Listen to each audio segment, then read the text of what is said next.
the squadron.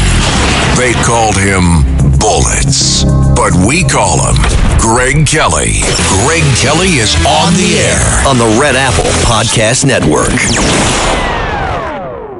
You may have noticed that we have spent some time on these documents, and that's very important, and there is a hell of a lot more for me to do. I'm going to take the weekend, actually, and there's some stuff here that I haven't thought about in a while, because they, and by they I mean the deep state, I mean the legal community, I mean certain entities, you can figure out who, have made it very, very dangerous for some of us to talk about these matters without financial ramifications, i.e. legal bills, all right? I mean, it's just what they did. It's called lawfare, everybody. It's called lawfare. I have reams and reams and reams of Democrats, Hillary Clinton, saying awful things about President Trump. He's a Russian spy. He was never elected president. He's illegitimate, right? The moment we ask questions about the 2020 election, oh my gosh, the legal exposure. The legal community is so thoroughly corrupt. It really is. And the proof of that, I only point to one thing. I mean, I can point to a lot of things, but Rudy Giuliani. Rudy Giuliani is perhaps, as you know, a great mayor, but a great attorney. And what he did in 2020, oh wow, what happened to Rudy? He really lost it. No, he was at the top of his game. He was at the very top of his game. And of all the things he did for his city and his country, his greatest contributions took place during the transition there, whatever you want to call it, the election. And even before that, in 2019, trying to find out the truth about Hunter Biden. That's not a crime. You're allowed to do that. I mean, fake news reporters, bloggers in Brooklyn can't do that. They wouldn't, they're just on their laptops, talking to each other, tweeting quirky, nasty, know-it-all things on social media. They disbarred Rudy Giuliani for advocating for his client. You don't get disbarred for that. Well, he lied. No, you don't get disbarred even for that if you think it's a lie. And how do you prove that's a lie? Right? Number one, I believe he's telling the truth. Like, I think he's right. And number two, get inside his head. Does he know? Do you think he thinks what he's saying is untrue? How can that be when it's true? You got to think of it that way, right? Perjury is an incredibly hard thing to prove because you got to get into somebody's head. Did they knowingly make a false statement? How do you do that, right? People say, I find it disgusting. Anyway, people don't get disbarred for saying things in a courtroom or saying things to the press. They get disbarred for stealing from a client. They get disbarred for, making up a fake contract and, all kinds of crazy things. Or punching somebody. Getting convicted of a regular crime. That'll get you disbarred. So that's what they did. And it was a message to anybody else. Don't get involved. Don't get involved. It's going to be great peril to your ability to make money, your ability to provide for your family. We all know that Rudy's had financial difficulty, right? As a result. So that makes him such a hero. And I can't wait to be there when he receives the Presidential Medal of Freedom. And I knew that he was going to get it. I didn't know how. I mean, there were times, folks, in 2021, 2022, 2023, it was dark. It was dark for Mag. Oh, my God, they're arresting him. But I just knew. I knew he could pull through. And I knew this. There was no way I was going to quit on him. There was no way. You should have seen all the people. Oh, DeSantis, Greg, DeSantis is like Trump without the baggage. Screw you. I saw DeSantis in 2018 almost lose a debate to that drug addict, Gilliam. I'm sorry to call him a drug addict, but he does have pretty big problems right now. He's been arrested now for the second time. Drugs. Yikes. That man needs help. Somebody get him some help. So now that I've gone through a good chunk of the documents, and I do have more work to do, with that out of the way, I will talk about the abominable fake news. The fake news. You ready for this stuff? You ready? You ready? You want to hear something crazy? All right. Then do me a favor. I want you to play for me, Carlos. Let's see here. The last soundbite I just sent you.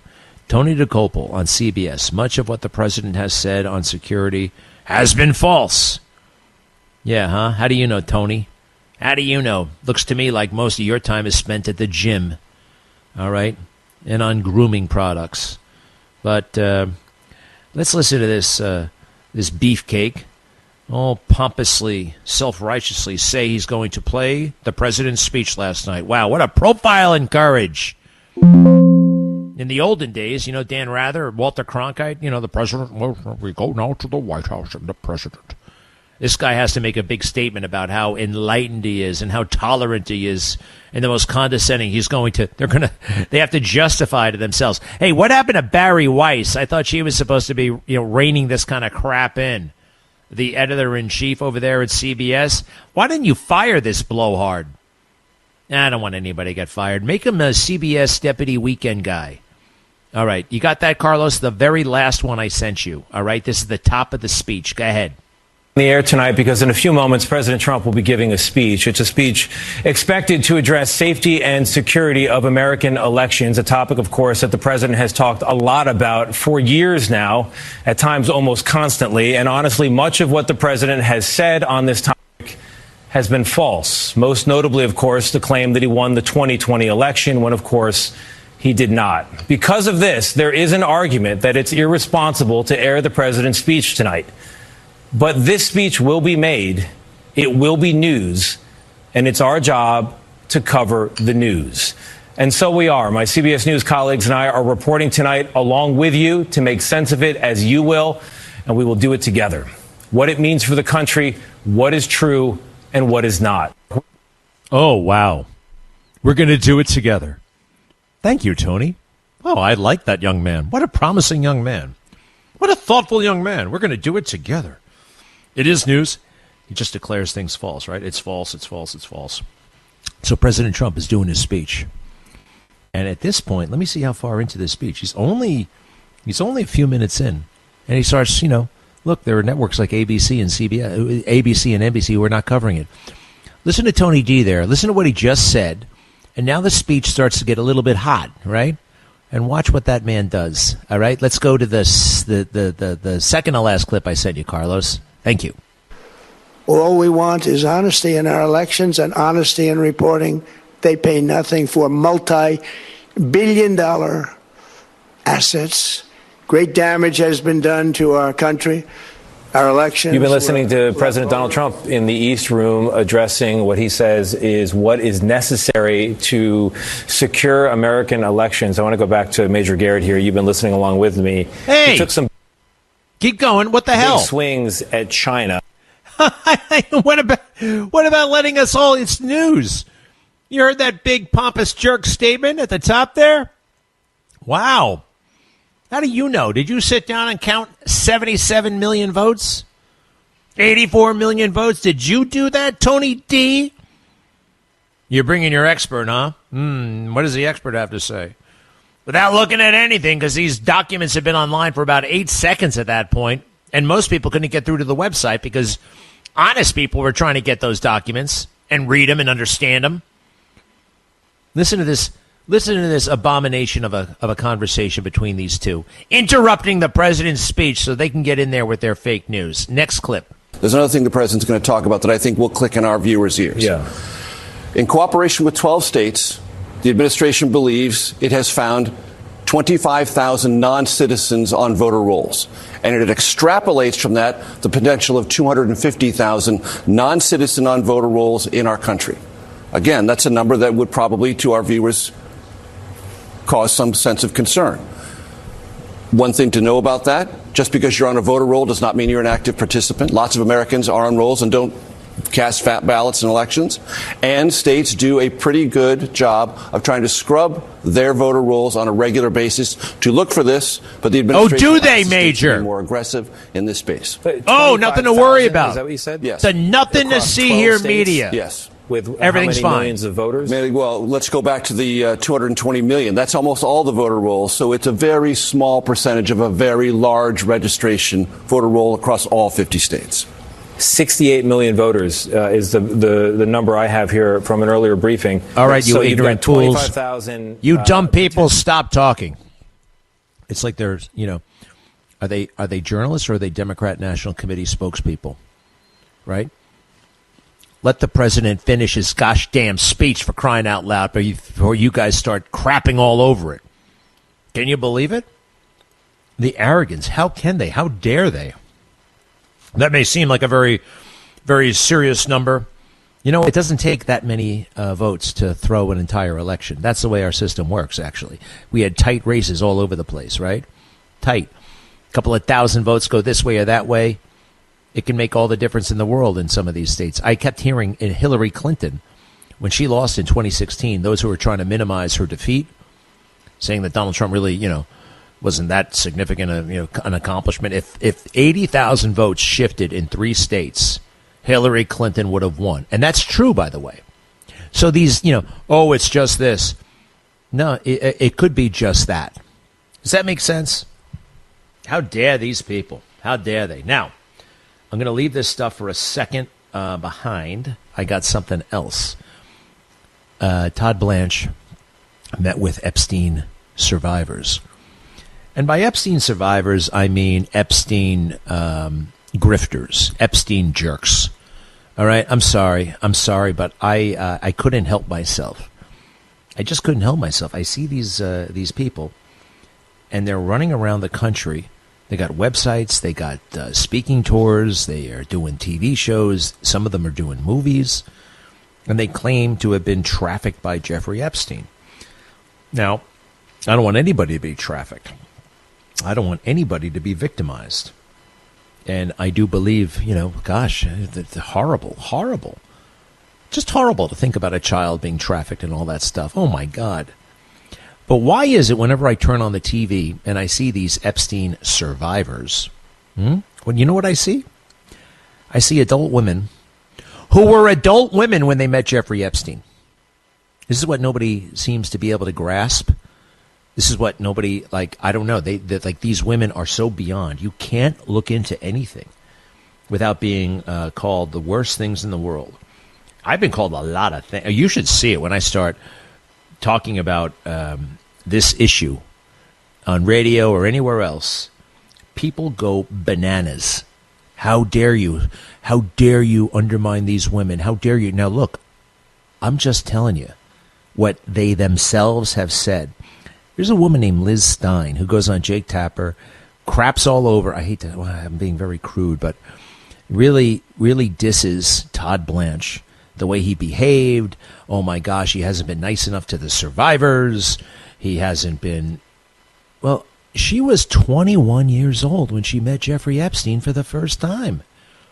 She said she didn't realize she was abused until 20 years later, until after Jeffrey Epstein died. That's when it came to her that she was being groomed. Look, adults can be the victim of sexual stuff, right? They can be, very much so. And unfortunately, tragically, it happens every day, and rapists are arrested and prosecuted, and that should happen, absolutely. People need to be punished. Rape is possibly one of the worst things you can imagine, right? Unfortunately, it happens every day. What I'm trying to say is, well, the rape of children is even more reprehensible and inconceivable. But these weren't kids. They weren't kids. These are adult women. So you see the disconnect? Every time I see a survivor, I decide, you know what? Let me look into her story. Sure enough, 21. Sure enough, 20. One person, Danny Bansky, was 17. Now, that's gross. That's too young. But in New York State at the time, guess what? It was age of consent. I didn't make these laws. I know a state. There's a Mississippi back in the day. You know what the age of consent was down there? 14. Change the laws, for crying out loud.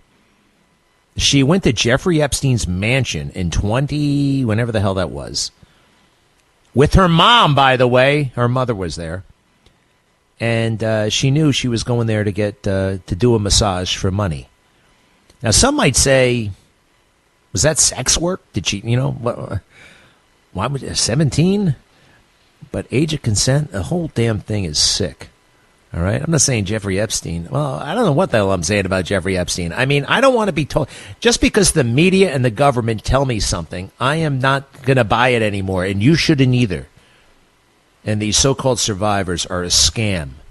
All right?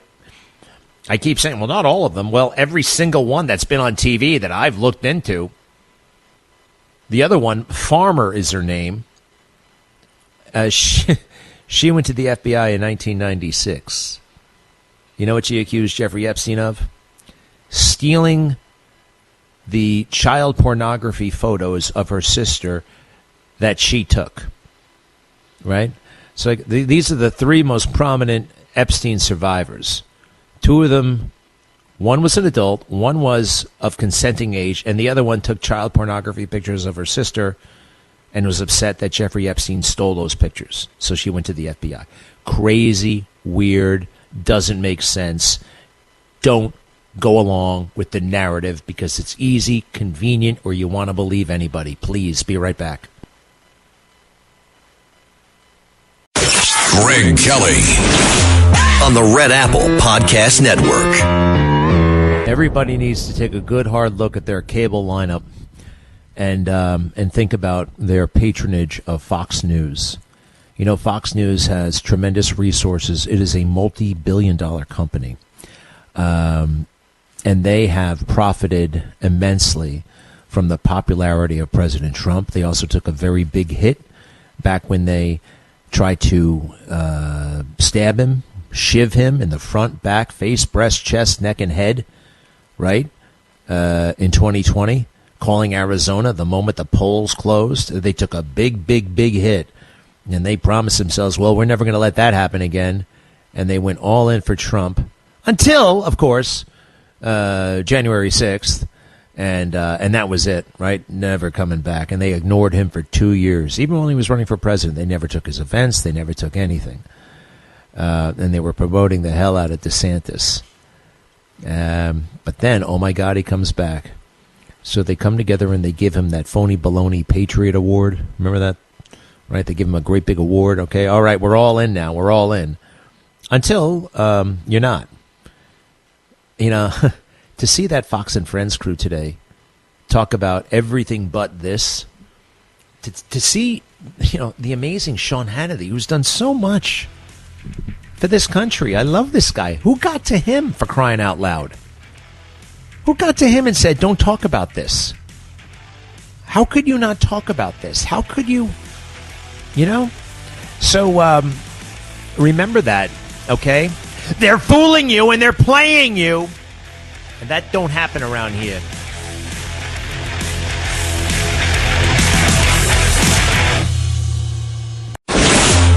Greg Kelly, entertaining and informative on the Red Apple Podcast Network.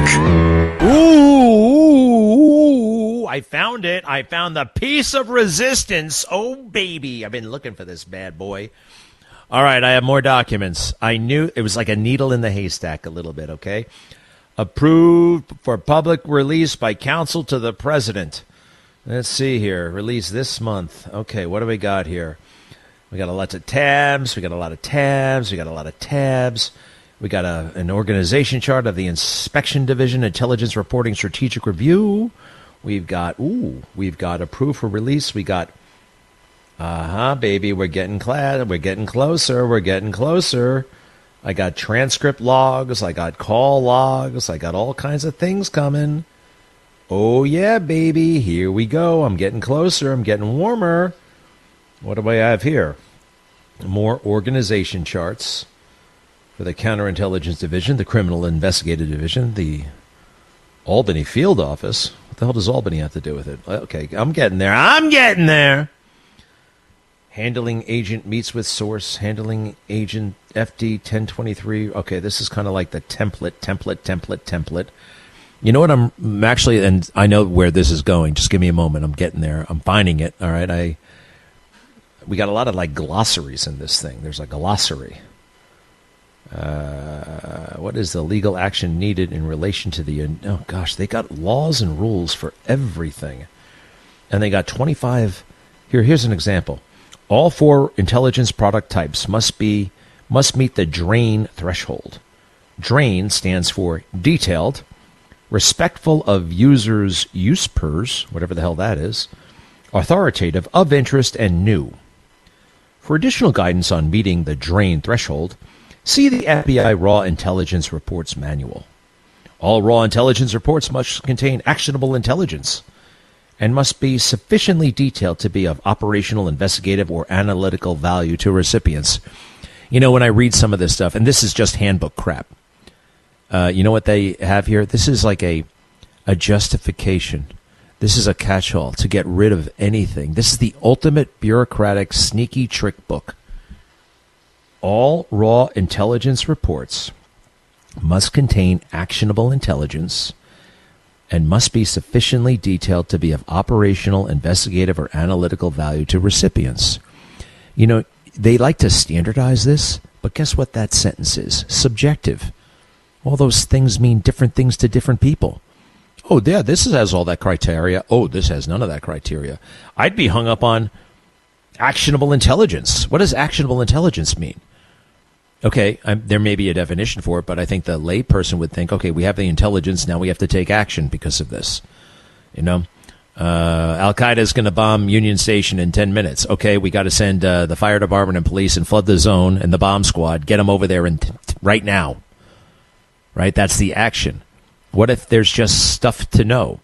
So they have a rationale to disclude and exclude anything they don't like. But I'm getting there. I'm getting there. Man, these guys. I'm telling you what, FBI, get rid of FBI. Call it CYA, cover your ass. CTA, cover their ass. Covering their asses all day long. Sorry to be so crude, but I'm very, very upset.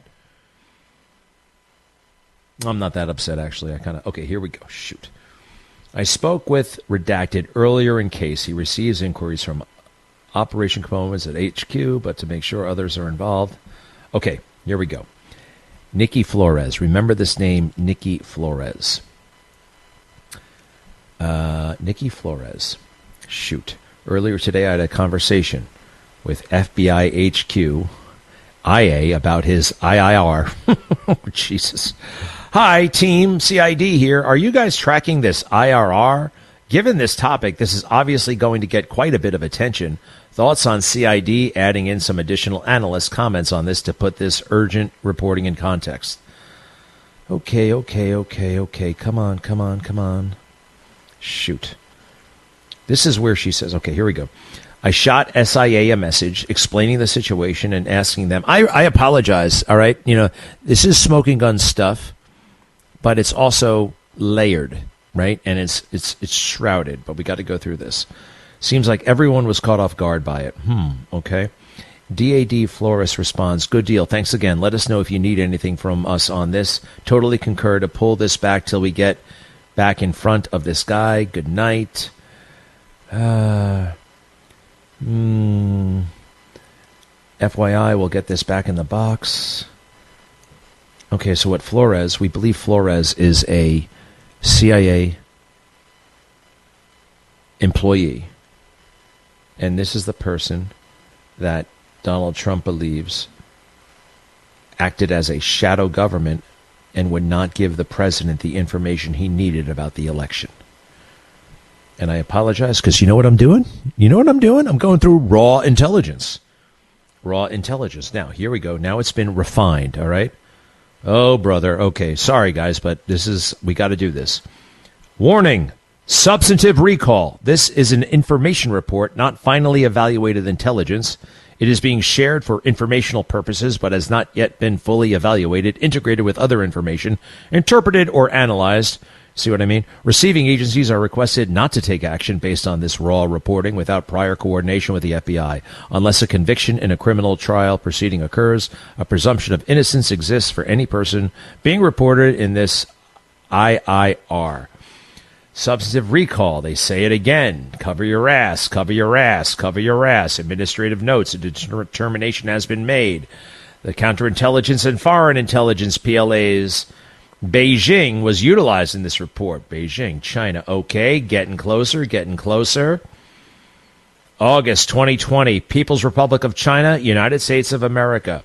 This section contains sensitive source information that cannot be released in whole or in part due to the FBI personnel without a need to know or persons or agencies outside the FBI.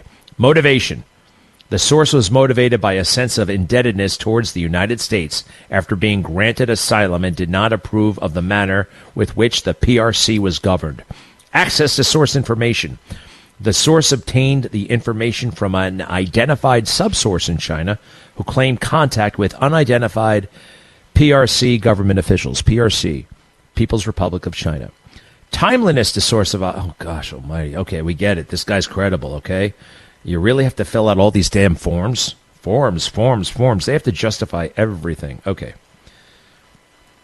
Based on the conflict of this information to the wider USIC, the fact that it contradicts Director Wray's testimony to Congress, and the importance to the current administration, I think we should be ready to back up the IIR with a minimum of the following information and treat it like it will be going in front of the president. Personally, I am highly skeptical of this reporting based on the portions regarding COVID that veer into conspiracy theories.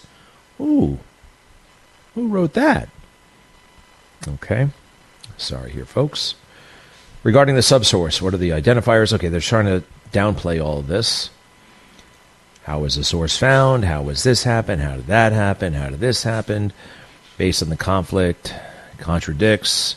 Okay, it contradicts Director Wray, so they're trying to dismiss the source because Director Wray is, after all, the director, right? So there's a lot of stuff on that, a lot of stuff. How do we invalidate what this source is telling us because it contradicts Director Wray? Now, I'm still trying to figure out what the hell the source said, okay, the subsource, whatever it is. A new 1023 will be needed that will update the acquisition and contact with an updated source. I can never work for these people.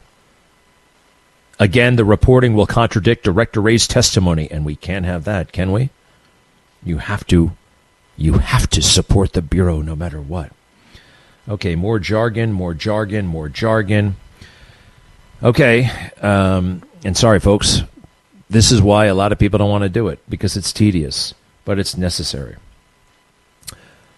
Thanks for your feedback. In speaking with Redacted late yesterday, we are planning to release the IIR once we receive a new 1023, assuming our current understanding of all the info remains the same. We are now required to coordinate the new IIR with FBI headquarters, so that's non-negotiable.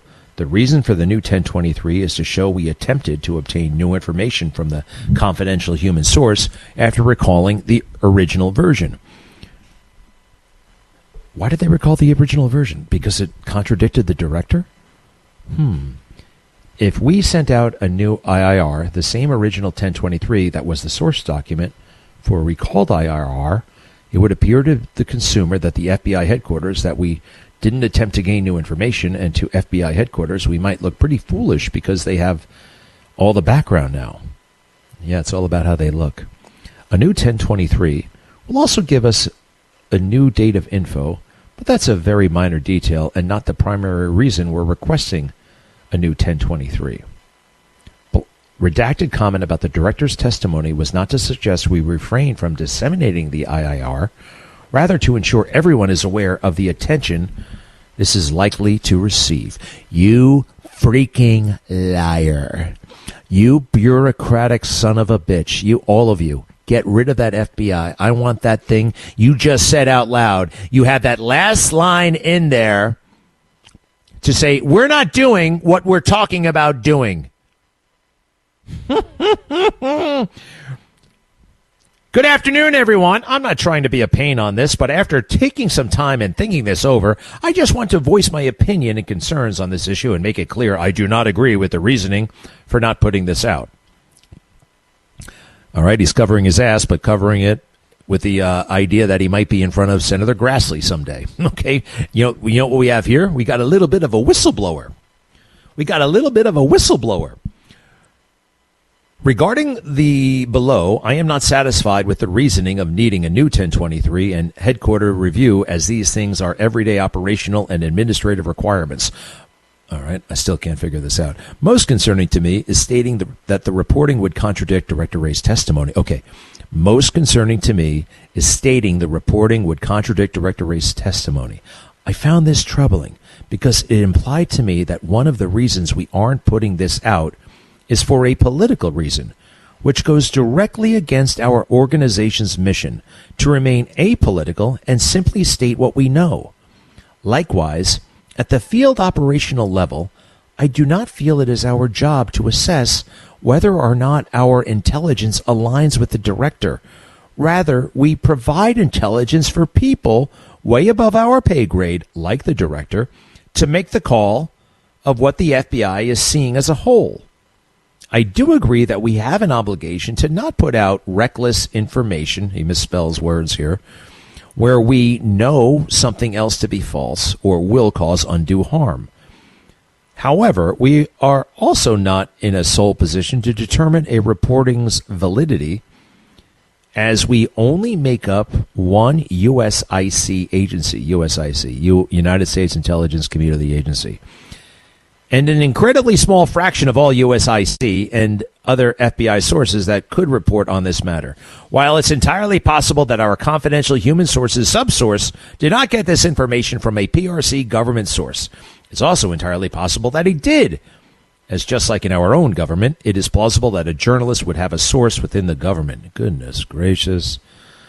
Aren't there any men around that gosh damn place? You see how they're all like a bunch of worrywarts all over the place. Now, this guy's coming from the right place because all the previous email traffic, everybody in this email chain is angry at this guy for writing it and putting it in writing.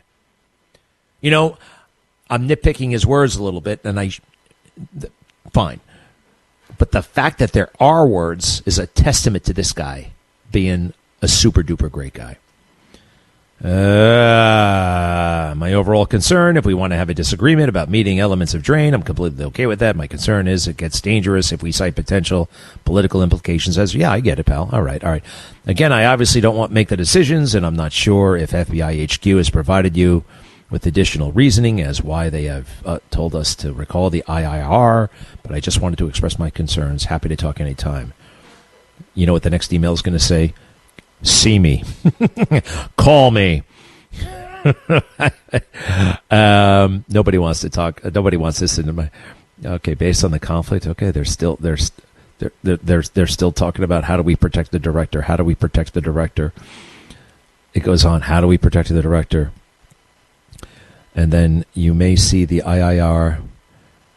I'm so sorry, guys. I have to go through this. The thing is, I don't want to put it out, but I am getting pressure from the supervisors and ASAC. I personally would not have put it out, but my CRO did, and now no one wants to show up in an IG report, an Inspector General report, and